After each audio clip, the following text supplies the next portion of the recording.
Welcome back. As promised, we are going to continue with part 2, CCR bailout planning for cave diving.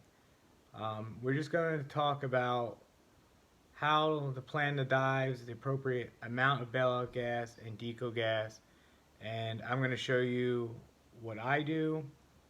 There's all kinds of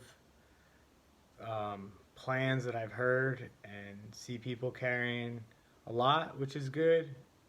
A lot of times, you see some people pretty far back in a cave system with what looks like not enough gas. Maybe it's staged along the way, but just want to go into what I'm doing, how I do it. I think it's a pretty practical approach. It's probably a little more, I'm going to say complicated, maybe more thought out than what most are doing. Definitely than probably what it's being taught. I have a spreadsheet that I use for my gas planning. You put in inputs based on past dives and what bottles you plan on carrying, and it will generate some information to see if you can do the dive that you're planning. When I plan, it's for me. I assume I'm diving by myself. It's great if I have a buddy with me. They're planning. Anybody that I dive with is self-sufficient. So they're not relying on me. I'm not relying on them. But if they can lend a hand, that's great. For planning with a DPV, it doesn't change my planning any. With gas, and that's where with the rebreather it's nice, unlike which is a little easier than open circuit planning, because I just assume that my failure, I have to swim all the way out, the scooter failed, and the rebreather failed. That's one of the very few big double scenarios, I would guess, like failure scenarios. But I feel like the DPV could be something happened with the battery. Maybe it broke, or I just ran the scooter too long, didn't charge it, was lazy. There's some possibilities. Or even the older batteries, the scooters, especially with the rebreathers, we were diving longer than the scooter had life. And anyhow, I'm gonna switch over to the computer screen and kind of walk you through my dive planning for caves, for cave diving. Again, I'm not getting into how I'm carrying the gas just yet.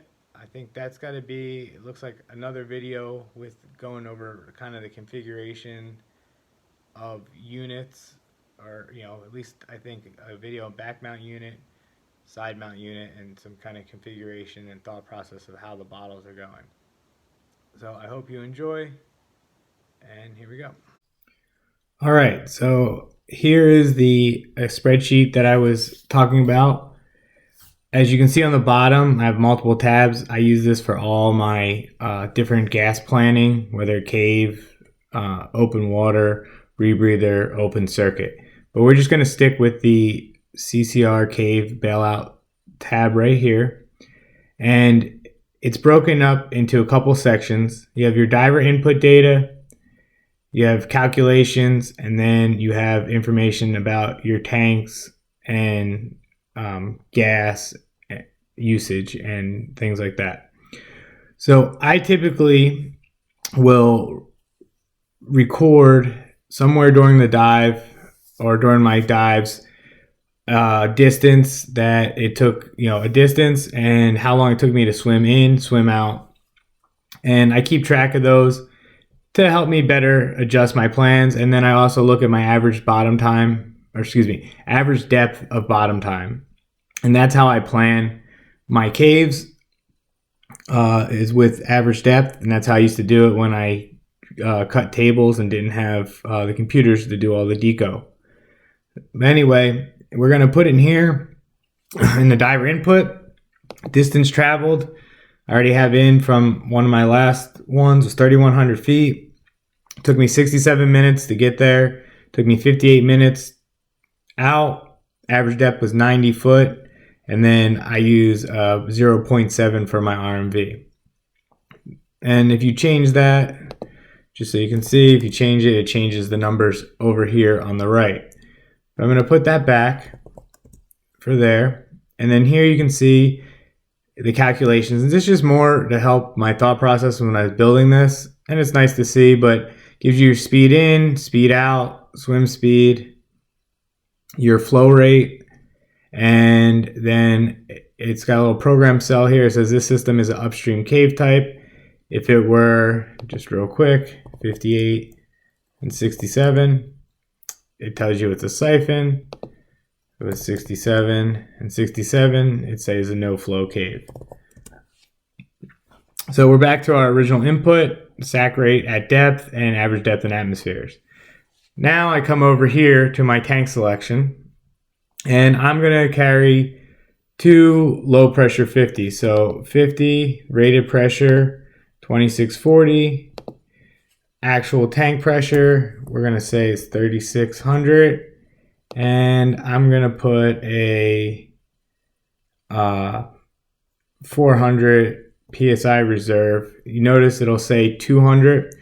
You need at least 200 for the regulator to work. So that's the bare minimum you should put in. And then you'll see the numbers will change over to the right. So I'm going to carry 2 50s. Input it again, 2640. Actual pressure, 400 in reserve, and boom. So it comes over, it calculates actual tank capacity, usable gas, and PSI in cubic foot. Again, this is just to help break down kind of the calculations and check yourself. Then also it'll give me a time in based on the swimming speed and a timeout. Not really concerned about that with the CCR planning. It's kind of left over from the open circuit. And then the main one is this middle distance swim out. So each tank gives me 1,241 feet. You come down here, add it up, it's, almost 2,500. So I would call it, to be on the safe side, 2,400.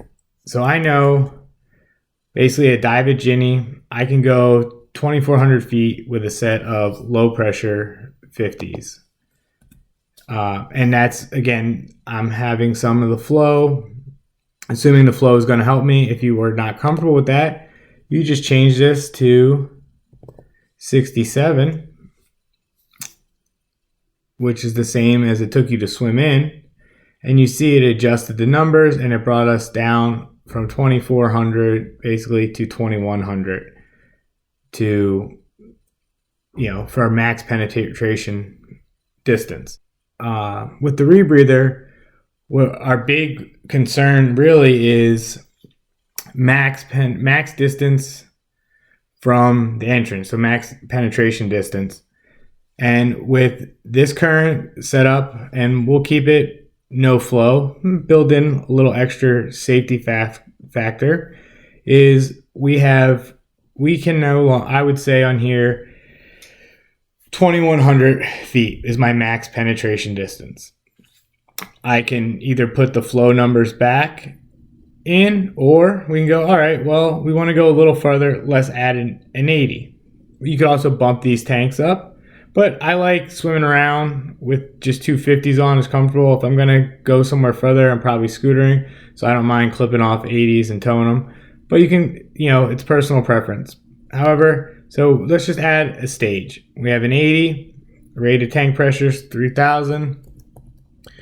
3,200, we'll say, is the fill pressure, even though it might not be higher than that. Again, building it in.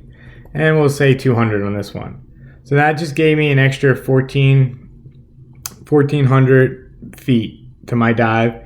So now with 2 50s and an 80, I would say that 3,550 is my max penetration distance. And that's really all I'm worried about during the dive is I don't want to be any further from the entrance than that distance. So it doesn't matter if I'm scootering or swimming. Because if I'm scootering, I know as long as I'm within this distance from the entrance, I have enough gas to escape or to get back safely. So that's how I plan for the tanks that I'm carrying as far as bottom gas. And then we have to look at our decompression obligation. All right, so we open up multi-deco, and here what we're going to do is figure out what we need for decompression gas and max bottom time. We know we just calculated around right here, 3550 is our max penetration distance with 250s and an 80. And then we want to know, well, what's our max bottom time, or what bottom time is going to be our planned max that we have enough gas to calculate. So average depth here is 90 feet, 240 minutes, so 4 hours, just air 1.0, that's what I use. And then we hit 100%, let's start with 100, hit calculate, all right. And it gives us, just like it normally would, what we need for oxygen. But you see here that there's deeper stops than 20 feet. So what I would do is come in and put the 32%, because that's what my bottom bailout gas is. Again, and we hit calculate, and it pops up. So for a 4-hour dive, it looks like that I would need an 80. Let's see it right here, 55.6 of oxygen. So I would carry an 80 of oxygen, and then the 42.1 cubic foot will come out of the gas, the bailout gas that I'm carrying, because again, we're not 2 hours away from the entrance. We're only going to be that 3,550 is 77 minutes from the entrance, or from the exit. So that would mean that at 3 hours I was still all the way back, and deciding it's time to come back, and I would be stretching my gas then. But typically that's not how I plan it. That's my max distance, and I'm usually go out there and then work my way back in. So here I would say for this that I would carry an 80 of oxygen. To show you, we're going to go over this other tab and why, and you might say, well, why are you only planning the failure right at 240 at the end of the dive? Well, that's because I run my PO2 lower than my bottom PO2 for bailout. So it's like a 1, and 32% and 90 is a 1-2. So just to show you, if we click over here and do 120 minutes, so 2 hours on closed circuit at 1, and 2 hours on bailout, and 100%, and we hit calculate, the oxygen requirement is less. Not much less, but it is less. So that's the way you plan for your contingency for your deco, is just at the end of whatever your max time is, because that should be the most gas that you would need. Also, again, if we go just on swimming distance, just to show one more example, 90 minutes, 77 minutes in on closed circuit, 77 minutes, and then we get all the way in max penetration, and we gotta bail out. We hit calculate, 100%. We look at plan 3, and you need, for that bailout, including the deco, it's saying 186.9 cubic foot. We are carrying 201 cubic foot of bottom gas. So we're okay there. And again, the oxygen is less, but your dive isn't 4 hours, so your 80 is more than enough. If you said you didn't like that and you wanted to, so that's how I plan it. I just go with my max bottom time that I'm shooting for and see what I have or what gases I have. So if I change this to back to a 3-hour bottom time, 100%, we calculated it, and we still have some stops that we need a bottom mix for. So we throw it in, and we see we have a small requirement of 32, which again, we're going to have more than enough gas based on what we, put in there. And oxygen, now you can get away with a 40. Other things you can do, like typical planning, you can carry a different bottle. We change it around to here. You're not touching your bottom mix, and you have 2 deco bottles. So you can do a 3-hour dive there, a 40 with 50 and a 40 with oxygen. And let's just bump up back to the 4 real quick. And with that, we need an 80 of oxygen and a 40 of 50. So it makes it easy, and then you don't have to worry about your bailout gas. And 4-hour dive, what's the big deal? Especially cave diving, you swim in, you drop the oxygen right at the sign, or right in the cavern zone, or tuck it away 20-30 feet, and then like in Ginny, you go down to the start of the goal line and drop the 50%, and it's off of you and you're out of the way. So that is how I account for my bailout and my decompression gases.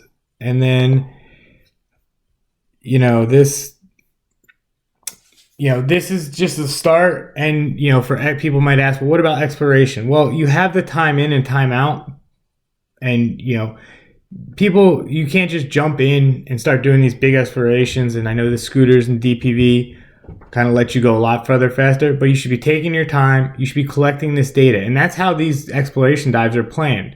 They don't just go 300 feet for 4 hours. It's incremental. You're checking it out. We know, how long it takes swimming and things like that, average depths, and we account for all that. So if I didn't have it, a cave that was marked with distance, based on what I was carrying with me, I know that at 77 minutes into my dive, if I just kept moving, I need to turn. I should be roughly about my max penetration distance. And there are things you got to keep track of. So new cave, you got to base it on time. And, they're not going anywhere, so it doesn't all have to be done in one dive. Learn the cave, learn information so you can input it and actually plan your dives. And this is quick. I can pull this up on my smartphone and do it real quick. If we go down and just do fun dives, I just pull this open, see we got, okay, this is our dive, this is our max penetration distance. And, same thing, multi-decos on a mobile app, and you're ready to go. All right. Well, that was my planning. Hopefully you were able to follow it. It made sense. If you have any questions, please feel free to leave them in the comments or reach out to me directly. And I hope you enjoy.